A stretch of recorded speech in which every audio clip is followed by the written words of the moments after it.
우리는 지난 본문에서 허물과 죄로 하나님께 완전히 죽어있던 우리를 살리셨던 그러나의 하나님, 모든 상황을 역전시키는 하나님을 살펴보았습니다. 우리는 하나님께 대하여 죽어있어서 하나님을 이성으로 지각할 수도, 그리고 감정으로 느낄 수도, 그리고 우리가 의지적으로 하나님께 다가갈 수도 없었습니다. 그런데 이렇게 하나님께 대해 죽은 자가 죄에 대해서는 아주 생생하게 살아있는 자들로 살고 있었습니다. 사탄이 만든 세상의 풍조를 따라가며 살았고, 또 육체의 욕심을 따라 살아서 하나님의 진노를 격발시키는 자들이 바로 저와 여러분이었습니다. 사도 바울은 이런 우리들의 모습을 3절에서 본질상 진노의 자녀라고 하는 굉장히 심각한 말로 표현하고 있습니다. 본질로 번역된 헬라어 푸시스는 본성, 그리고 선천적인 성질이라고 하는 뜻입니다. 그러니 이 본질상 진노의 자녀라고 하는 이 말은 모든 사람이 하나님을 화를 나게 만드는 그런 존재로 아예 태어난다는 겁니다. 하나님을 진노하게 만드는 죄인으로 아예 태어나는 게 저와 여러분의 본질적인 문제인 것입니다. 그래서 다윗은 시편 51편에서 내가 죄악 중에 출생하였나이다 라고 하는 고백을 한 것입니다.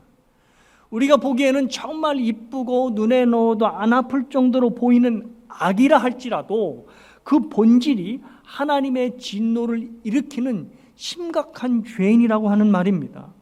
그러니 3절 말씀에 이 본질상 진노라고 하는 이 표현이 인류에게 닥친 비극이 얼마나 크다라는 것을 알 수 있습니다. 그런데 이렇게 하나님의 진노만을 일으키며 온갖 죄악을 일으키는 저와 여러분에게 그야말로 엄청난 일이 일어나게 되었습니다. 그러나 하나님께서 독생자 예수 그리스도를 이 땅에 보내주셔서 십자가에 못 박혀 죽으심으로 말미암아 우리의 본성을 아예 뜯어 고쳐 놓으셨습니다. 갈라디아서와 로마서를 보면 예수님이 십자가에 못 박히셨을 때 예수님만 홀로 못 박히신 것이 아니고 우리의 악한 본성, 우리의 죄까지도 함께 십자가에 못 박혀 죽었다라고 하는 선포를 하고 있습니다. 그리고 예수님께서 부활하실 때 예수님 홀로만 부활하시지 않고 예수님과 함께 우리를 일으키시고 살리시고 일으켜 주셨다라고 사도 바울은 또한 선포하고 있습니다. 그리고 더 나아가서 그리스도와 함께 하늘 보좌 우편에 앉혀주셔서 우리를 하늘의 모든 권세와 능력과 영광을 갖게 하는 엄청난 고난을 우리에게 주신 것입니다. 이로 인하여서 우리가 이성으로 하나님을 의식하게 되었고 하나님의 마음과 맞닿게 되었고 하나님의 뜻대로 살려고 하는 사람이 되었습니다. 본질상 진노의 자녀에서 아예 그 본질이 바뀌어 버리게 된 것입니다. 2장 1절에서 7절까지 비교적 짧은 절이지만 얼마 안 되는 절이지만 우리가 그리스도인 되기 이전과 그리스도인이 된 이후가 아주 극명하게 드러나고 있습니다. 날 때부터 하나님을 격발시키는 진노의 자녀에서 그리스도와 함께 하늘의 모든 권세를 받은 하나님의 아들, 딸로 변했으니 이보다 더 극적이고 놀라운 변화가 또 어디 있겠습니까? 저와 여러분이 이미 이 하늘의 복을 갖고 있는 것입니다. 사랑하는 여러분, 항상 기억하십시오. 하나님께서 그리스도를 통해 우리에게 주신 복은 우리가 이 다음에 죽어서 저 하늘에 가서야지만 받는 복이 아닙니다. 이미 그리스도를 통하여 우리에게 주신 복, 우리가 이미 가진 복이라는 말입니다. 그래서 예수님은 우리를 향하여 너희는 담대하라, 내가 세상을 이기었노라 라고 말씀을 하시는 겁니다. 하나님께서 이미 하늘에 신령한 복을 주셨으니 세상은 우리와 대결하여서 잽도 안 되는 것입니다. 때문에 그리스도인은 하늘의 복을 바라며 사는 사람인 동시에 또 이미 받은 복을 이 세상에서 누리며 사는 사람이 된 것입니다. 여러분의 삶에서 이미 주어진 하늘의 복을 마음껏 누리시는 모두가 되기를 먼저 주님의 이름으로 축복합니다. 자, 그렇다면 이제 하나님께서 우리를 어떻게 바꿔 놓으셨는지가 궁금합니다. 그 내용이 이제 우리가 오늘 읽은 본문에 잘 나타나 있습니다. 8절 말씀을 저와 여러분이 다시 한번 함께 읽으시겠습니다. 시작. 너희는 그 은혜에 의하여 믿음으로 말미암아 구원을 받았으니 이것은 너희에게서 난 것이 아니요 하나님의 선물이라. 우리가 이렇게 전혀 다른, 본질이 다른 존재로 바뀌게 된 그 원인이 믿음이라는 겁니다. 예수를 믿는 믿음이 우리를 전혀 다른 존재로 바꾸어 놓았다, 사도 바울이 선포를 합니다. 믿음이 하나님에 대하여 죽어 있었던 우리의 눈을 확 하고 띄게 만든 것입니다.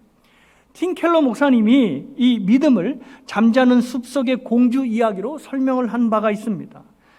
이 이야기는 여러분이 잘 아시다시피 마녀에게 저주를 받아서 100년 동안 숲속에서 잠자고 있던 공주가 입맞춤을 하는 이 왕자로 인하여 깨어났다는 일종의 동화 이야기입니다. 여기서 공주를 잠에서 깨어나게 한 입맞춤이, 왕자의 입맞춤이 바로 믿음이라는 겁니다. 왕자의 입맞춤으로 공주가 깨어나게 되었듯이 그리스도께서 하나님에 대하여 잠자고 있는 우리에게 구원의 입맞춤을 하시자 하나님께 깊은 잠을 자던 우리가 깨어나서 하나님을 알아보게 되었고 하나님을 사랑하게 되었고 하나님을 와락 껴안게 되었다는 겁니다. 그런데 이 예화에서 알 수 있듯이 우리를 눈을 뜨게 한 그 믿음은 우리 안에서 스스로 만들어진 것이 아니라는 것을 알 수 있습니다. 우리의 안에서 믿음이 나온 것이 아니고 우리의 바깥에서부터 그 믿음이 들어온 것입니다.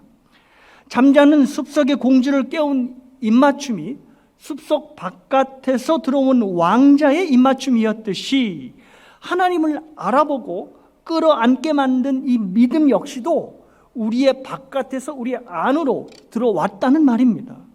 그래서 사도 바울은 8절 말씀에서 이것은 너희에게 난 것이 아닌 하나님의 선물이다 라는 말씀을 하는 겁니다. 이것이 바로 일반적으로 말하는 믿음과 기독교의 믿음이 다른 이유입니다. 사람들이 일반적으로 생각하는 믿음은 그 사람 내면에서 생겨나는 어떤 확신과 신념 같은 마음입니다. 예를 들면 어떤 사람이 창업을 하려 합니다. 그래서 그 계획을 주위 사람들한테 말하는데 사람들이 말리고 난리가 납니다. 야, 이렇게 안 좋은 상황에서 무슨 창업이야 라고 뜯어 말리는 거죠. 그런데 그 사람은 마음속으로 아니야, 나는 성공할 자신이 있어, 믿음이 있어 라고 하고 그것을 끝까지 밀고 나갔더니 마침내 성공하게 되었습니다. 그러자 그 반대하던 사람들이 막 나에게 몰려오더니 당신의 뚝심 있는 믿음 때문에 성공하게 됐다라고 말을 하는 겁니다.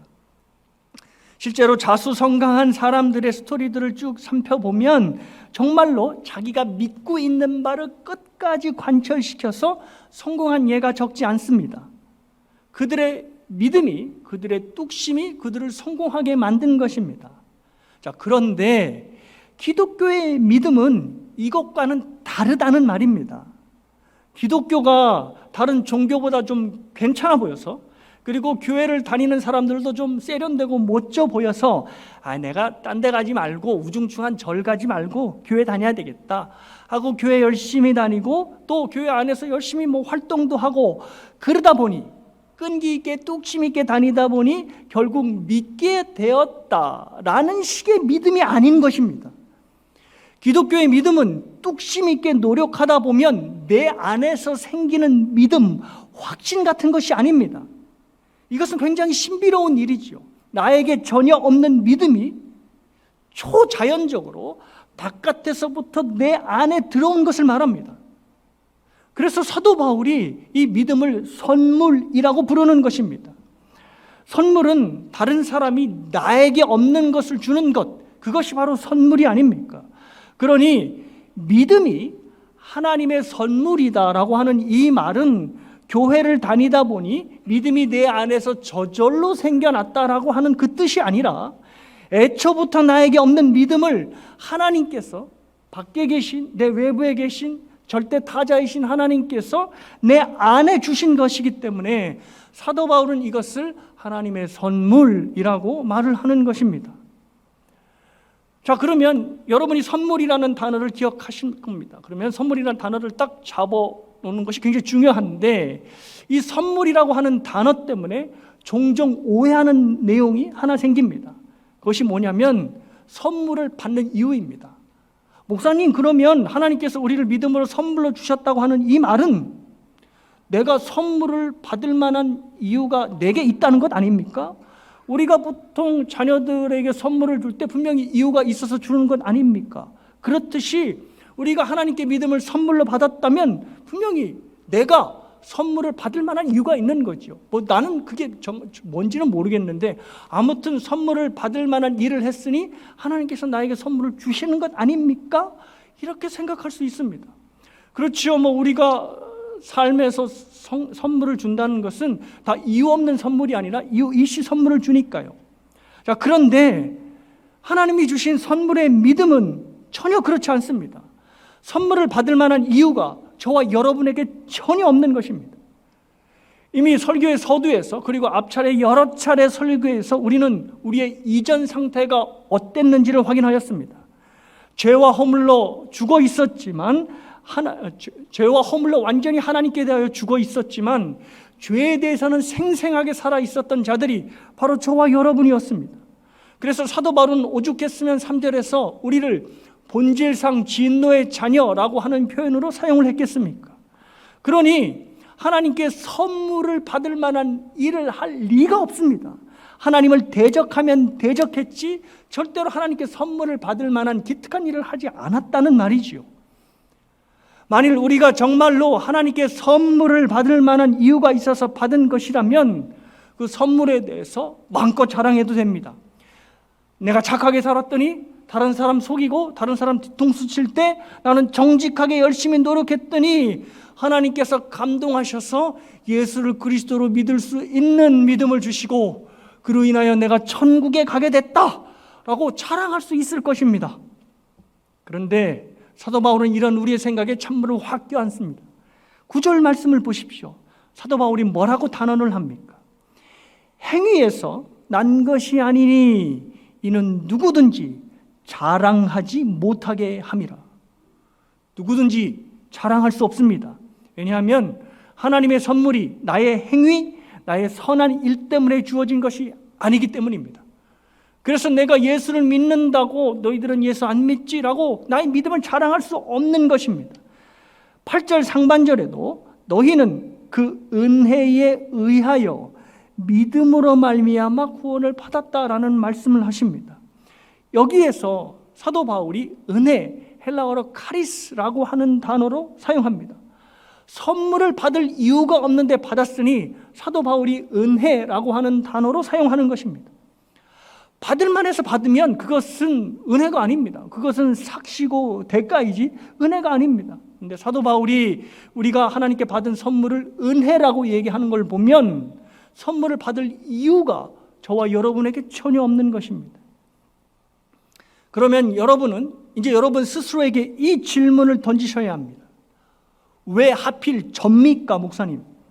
나보다 선하고 훌륭하고 대단한 사람들이 이 세상에 얼마나 많은데 왜 하필 나를 콕 집으셔서 예수를 구주로 믿는 믿음을 선물로 주셨다는 말입니까? 궁금하시죠? 나보다 잘나고 부자인 사람, 똑똑한 사람들 엄청 많은데 하필 왜 하나님께서 나를 콕 집으셔서 믿음을 선물로 주셨을까? 여기에 대한 확실한 답이 있습니다. 그 대답은 모르겠다입니다. 모르겠다가 어떻게 정답이 되지? 모르겠습니다. 모르겠다가 정답입니다. 왜 나보다 훌륭한 사람들 놔두고 나보다 잘 나가는 가문의 사람 놔두고 나를 택하셔서 믿음을 주시고 하나님의 자녀로 삼아주셨는지 알 길이 없습니다. 그래서 사도 바울은 로마서 11장에서 하나님께서 우리에게 베푸신 구원을 신비라고 하는 단어로 설명을 합니다. 원인을 설명할 길이 없으니 신비인 것입니다. 신학자들은 보통 설명할 수 없을 때, 할 말이 없을 때 신비라는 말을 사용하는데 설명할 길이 없으니까 신비라고 하는 말이 맞습니다. 그런데 성경에만 신비가 있는 것이 아닙니다. 저와 여러분이 살고 있는 일상에서도 우리가 이해하지 못하는 신비들이 정말 널려 있습니다. 몇 가지 좀 예를 들어 말씀을 드리겠습니다. 제가 코로나 전에 재작년에 우리 교회도 후원하고 있는 멕시코 과달라하라에 다녀온 적이 있습니다. 과달라하라에서 사역 중인 이기재 선교사님에게 현지의 선교의 사역의 내용을 듣기 위해서 2박 3일의 일정으로 갔었습니다. 근데 그때 선교사님을 통해 들은 과달라하라의 상황은 마약과 범죄가 판을 치는 그야말로 심각한 아주 위험천만한 곳이었습니다. 선교사님이 사역을 하는 그 지역의 형편을 들었는데 역시나 마약이 아주 심각한 문제였습니다. 마약이 사람들의 일상에 깊이 침투하여서 제가 간 동네만 하더라도 개인이 운영하는 개인 치료소가 무려 7군데가 넘었습니다. 그러니까 정부 차원에서는 아예 손을 대지 못하고 그래서 개인들이 아주 조그맣게 치료소를 차려서 마을의 여러 군데에서 운영을 하는 것입니다. 그런데 이제 선교사님이 그 치료소에 다니면서 그들에게 복음을 전하고 그들에게 사역을 하는데 그 치료소에 오는 대부분의 사람들이 이미 치료소에서 치료를 받고 나간 사람들이라 합니다. 그러니까 마약을 한번 손을 대면 끊기가 힘드니 치료소에서 이제 다 나왔습니다. 이제 가십시오라고 하면 또 마약을 손을 대서 또 돌아오는 것입니다. 왜냐하면 주변의 상황이 워낙 마약들이 널려 있으니 또 나가면 마약을 하게 되는 겁니다. 그 설명을 쭉 들으면서 제 이런 생각이 들었습니다.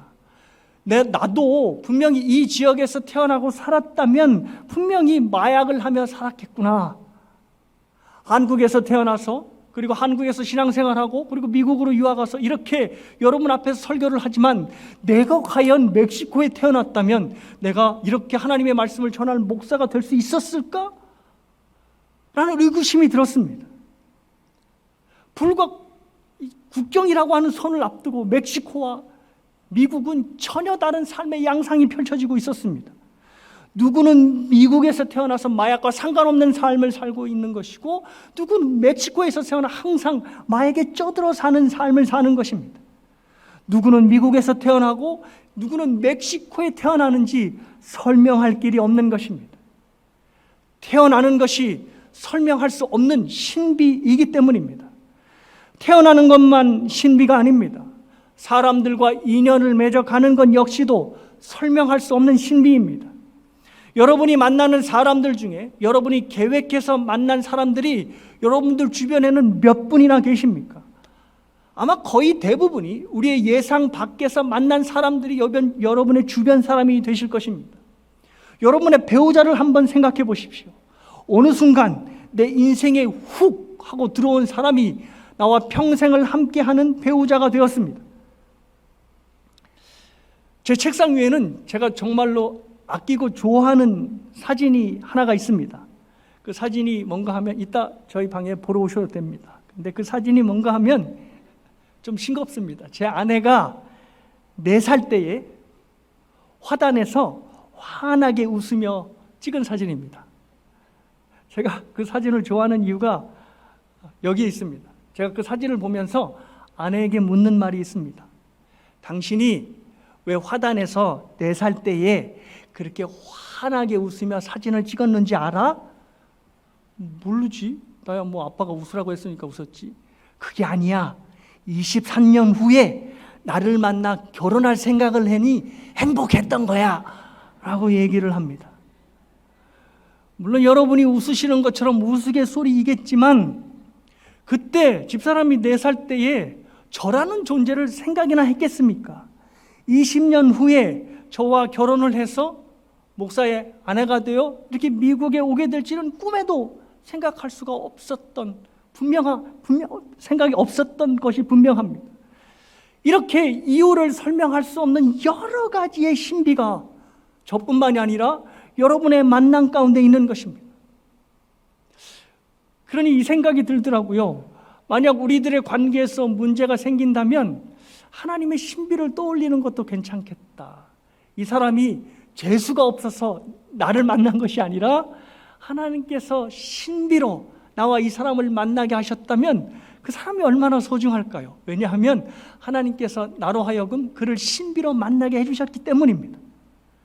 자, 이렇게 신비로운 일상들이 가득한 것처럼 저와 여러분이 하나님의 선택을 받아서 믿음으로 선물을 받은 이것도 결코 설명할 수 없는 신비인 것입니다.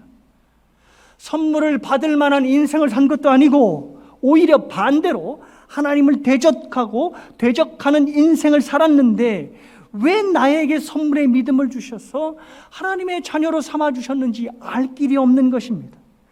그래서 사도 바울이 이 선물의 믿음을 자랑할 수 없는 은혜로 부르는 것입니다. 나로 기인된 선물이 아니니 너희들은 결코 자랑할 수 없다라고 하나님이 선포를 하시는 것입니다. 자, 그런데요, 여러분, 사도 바울은 우리가 하나님께 선물을 받을 이유는 없지만 하나님이 우리에게 선물을 주시며 거는 기대가 분명히 있다는 것은 말씀을 하십니다. 우리가 선물을 받을 이유가 없어요. 그래서 사도 바울은 우리가 하나님께로부터 선물을 받을 이유를 설명하지 못합니다. 하지만 그 이후에 사도 바울은 하나님께서 우리에게 선물을 주심으로 하나님께서 우리에게 무엇을 기대하고 있는지를 밝히십니다. 그것이 바로 10절 말씀입니다. 우리는 그가 만드신 바라 그리스도 예수 안에서 선한 일을 위하여.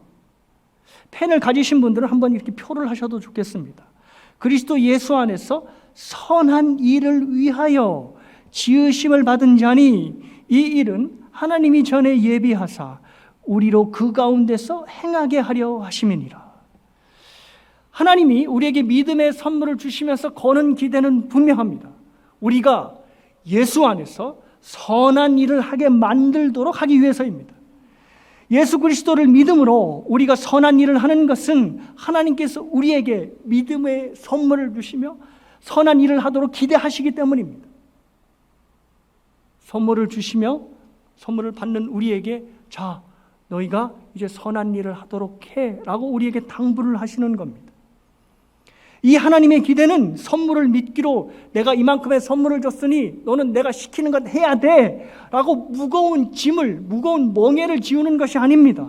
10절이 말씀하는 예수 안에서 선한 일은 우리의 강력한 의지로 만들어내는 것이 아니라 하나님이 우리에게 주신 은혜의 선물이 자연스럽게 하게 만드는 겁니다.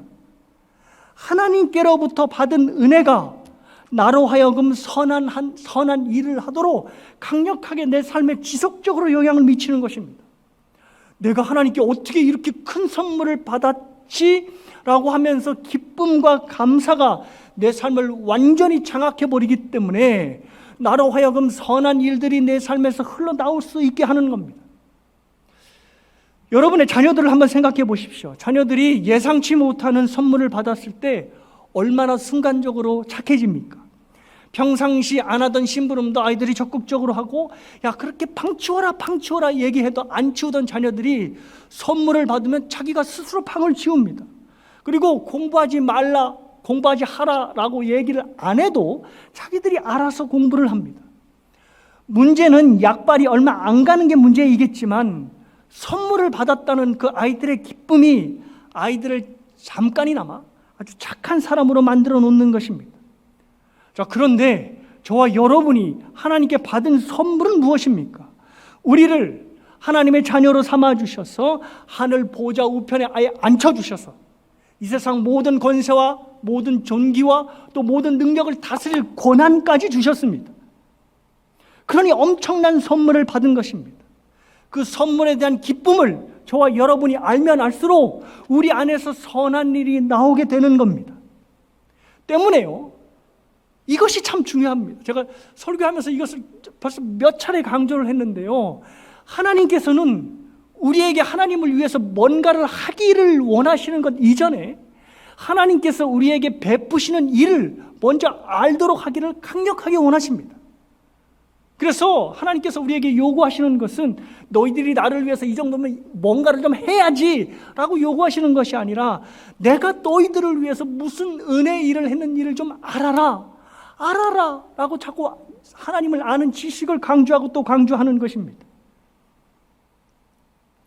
자신이 은혜로 받은 선물이 무엇인지, 하나님이 베푸신 은혜의 내용을 알면 알수록 그 사람은 그 기쁨으로 인하여, 그 감사로 인하여 선한 삶을 살 수밖에 없게 되는 것입니다.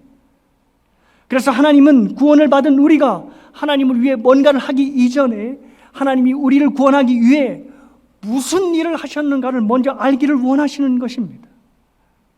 우리가 선한 일을 하게 만드는 것은 우리의 강력한 의지나 우리의 오랜 신앙 경험이 아니라 선한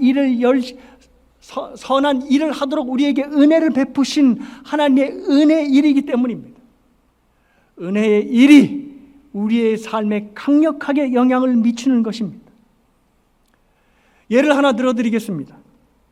제가 이미 전에 예를 들어서 아실 것 같은데요, 거북이 때문에 목숨을 건진 임강용 씨 이야기입니다. 원양 어선의 선원이었던 임강용 씨가 한밤중에 갑판 한복판에서 파도에 휩쓸려서 인도양 한복판에 빠지게 되었습니다. 이제는 죽는구나 라고 포기를 하려 하는데 어디선가 바다거북이가 나타나서 그 바다거북이 등을 타고 있다가 극적으로 구조된 이야기입니다.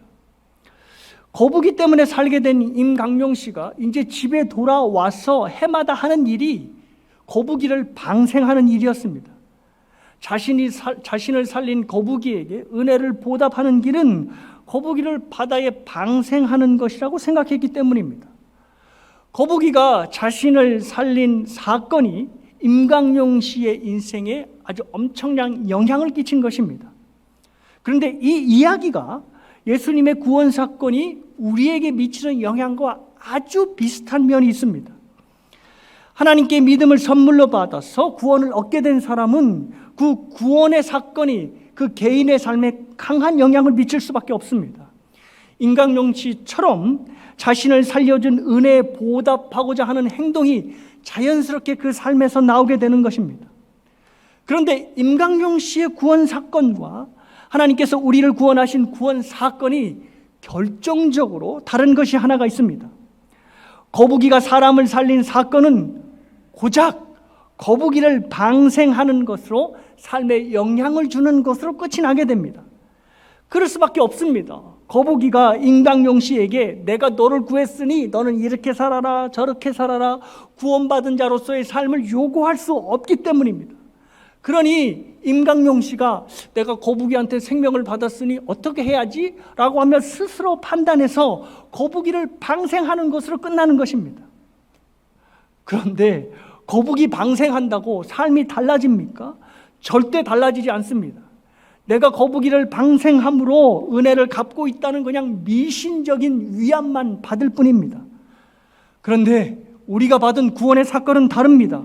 우리를 구원하신 예수님께서 구원받은 자녀로 우리가 어떻게 살아야 할지를 아주 조목조목 알려주시기 때문입니다. 마음을 다하고 목숨을 다하고 뜻을 다하고 힘을 다하여 하나님을 사랑하라.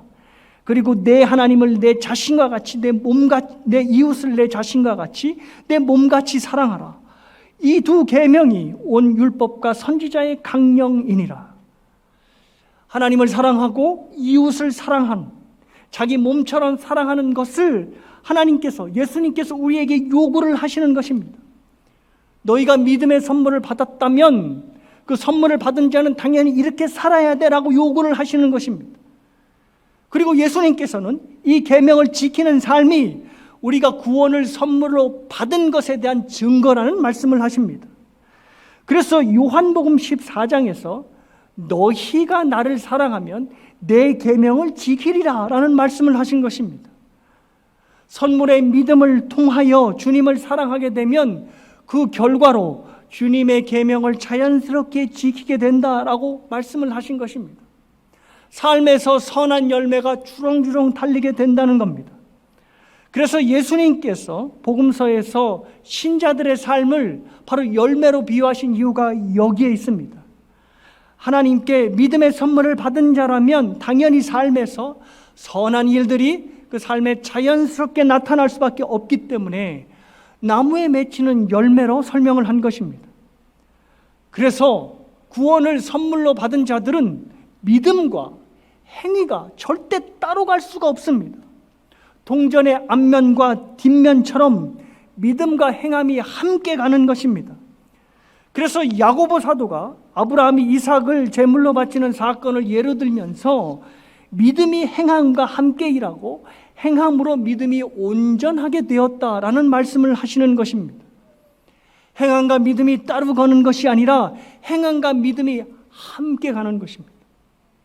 그러니 저와 여러분이 믿음을 선물로 받았다면 그것은 자연스러운 선한 행위로, 선한 삶으로 나타나게 되는 것입니다. 자, 그렇다면 이제 여러분에게 도전이 되는 질문을 하나 드리겠습니다. 하나님께서 우리를 구원하시며 기대하시는 선한 일들이 여러분의 삶에서 나타나고 있는가 하는 것입니다. 예수님을 사랑하는 사람들이 지키는 계명, 마음을 다하고 뜻을 다하여 하나님을 사랑하고 내가 이웃하는 모든 사람을 내 몸처럼 사랑하고 있습니까? 라고 하는 질문에 여러분은 답을 하실 수 있어야 됩니다. 저와 여러분이 그리스도의 죽으심과 그리스도의 부활을 나의 죽음과 나의 부활로 믿어진다면 정말로 여러분은 하나님께 믿음을 선물로 받은 것이 맞습니다. 그렇다면 우리의 삶에서, 저와 여러분의 삶에서 하나님을 목숨 다해 사랑해야 하고 이웃을 내 몸처럼 사랑해야 하는 그 모습이 당연하게 나와야 합니다. 산상수훈을 보면서 우리가 그렇게 부담스러워하는 말씀, 왼뺨을 맞으면 오른뺨을 돌려대라, 오리를 가자 하면 십리를 가라 했던 여러 가지 산상수훈의 그런 교훈들이 우리의 삶에서 나의 행위로 나타나야 한다는 말입니다. 그런데 늘 저와 여러분이 계명을 지키고 순종하는 것에는 늘 자신이 없습니다. 어떤 때는 내가 하나님을 믿는 것이 맞나? 라고 할 정도로 믿음 없는 행동을 할 때가 너무나 많고요. 또 원수를 사랑하기는커녕 내 남편과 내 아내를 원수로 대할 때가 너무나 많은 것입니다.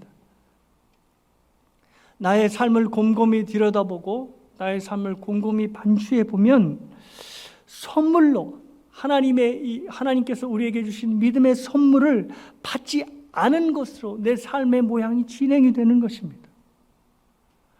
그러면 나는 하나님의 믿음의 선물을 받지 않은 것인가? 라고 하는 절망적인 생각이 들죠. 그리고 나는 정말 하나님의 구원을 받은 것이 맞는가? 라고 하는 생각이 드는 겁니다. 그런데 이렇게 좌절하고 이렇게 실망스러운 우리에게 사도 바울은 아주 희망적인 이야기를 하고 있습니다. 우리가 우리 자신을 만들어가는 것이 아니라 하나님께서 우리를 만들어가는 것이라는 말씀을 하십니다. 10절 말씀을 보시면 우리는 그가 만드신 바라라고 말씀을 합니다. 그런데 이 만드신 바라라고 번역된 헬라어 포이에마는 걸작품이라고 하는 의미입니다. 예술가가 혼신의 힘을 기울여서 만든 작품이 바로 이 헬라어 포이에마라고 하는 뜻입니다. 이 말은 하나님께서 저와 여러분에게 예술가가 되셔서 혼신의 힘을 기울여 우리를 걸작품으로 빚어 가신다는 겁니다. 그래서 NIV 영어 성경은 이 부분을 We are God's handiwork 이라고 하는 번역으로 하고 있습니다. 그러니까 handiwork, 말 그대로 하나님께서 손으로 우리를 빚어 나가시는 것입니다. 아담을 흙으로 만들어 빚어내실 그때처럼 우리를 하나님의 손으로 정성스럽게 빚어내시는 겁니다. 아무리 대단한 예술가라 하더라도 단번에 걸작을 만들어낼 수는 없습니다. 오랜 시간을 거치면서 그 예술가의 정성스러운 손길이 정말 닿아야 걸작이 나오는 것입니다. 하나님의 걸작이라는 우리가 스스로를 보면 늘 부족하고 함량 미달로 보이는 이유가 바로 여기에 있습니다. 전능하신 하나님이시지만 하나님께서는 저와 여러분을 정말로 오랜 시간을 거쳐서 빚어내고 계십니다. 말씀을 깨닫게 하심으로 천천히 빚어가시고 또 기도로 교통하시면서 저희들을 만들어 가시고 또 고난으로 저희를 깎아내시며 아주 천천히 하나님의 걸작으로 우리를 만들어 가시는 겁니다. 그래서 지금 당장 서 있는 내 자신을 보면 항상 믿음의 제 자리를 걷는 것 같고 믿음이 자라고 있지 않는 것 같아서 답답함을 느끼는 것입니다. 그런데 저와 여러분에게 희망이 있는 것은 하나님이 우리들의 손에 맡기지 않으시고 하나님께서 직접 손을 대고 계신다는 말입니다. 포기를 모르시는 하나님께서 손을 대고 계신 이상 우리는 분명 하나님의 걸작으로 거듭날 것이 분명하기 때문입니다. 여기에 대해서 저와 여러분이 반드시 해야 할 한 일이 있습니다. 그것은 하나님의 손에 저와 여러분을 온전히 내어 맡겨드리는 것입니다. 하나님의 탁월한 솜씨가 나를 걸작으로 만들 수 있도록 하나님께 나를 온전히 내어드리는 것입니다. 때로는 나를 빚어내시는 하나님의 손길이 너무나 거칠게 느껴질 때도 있습니다. 그래서 그 손길이 너무나 거칠어서 하나님이 그냥 나를 좀 놔두셨으면 좋겠는데 라고 하는 생각이 들 때도 있습니다. 그런데 나에게 깎여지고 다듬어야 될 부분이 많으면 많을수록 하나님의 손길이 더욱더 거칠게 느껴지는 것입니다. 내가 하나님께 버림을 받았기 때문에 하나님이 나를 돌보지 않기 때문에 내 삶에 어려운 일들이 계속 연속해서 생기는 것이 아니라 그만큼 나의 삶에, 나의 인생에 손댈 때가 많다고 하는 그 뜻이 될 것입니다. 그럴 때마다 독생자를 죽이시면서까지 나를 구원하신 그 은혜를 생각하고 기억하고 또 기억하십시오. 그 은혜가 하나님의 걸작품으로 지어지는 모든 과정을 끝까지 견디게 만들 것입니다. 그리고 그 과정 끝에는 지금까지 받았던 고난과 아픔 또 힘겨움 이것과는 비교할 수 없는 멋진 걸작품의 영광이 저와 여러분을 기다리고 있을 것입니다. 이 영광을 볼 때까지 하나님의 핸디워크, 하나님의 다루심을 기쁨으로 견뎌내시는 여러분 모두가 되시기를 주님의 이름으로 축복합니다. 성경 한 구절을 읽고 말씀을 마치겠습니다. 생각컨대 현재의 고난은 장차 우리에게 나타날 영광과 좋게 비교할 수 없도다. 우리가 소망으로 구원을 얻었음에 보이는 소망이 아니니 보는 것을 누가 바라리요. 만일 우리가 보지 못하는 것을 바라면 참음으로 기다릴지니라. 아멘.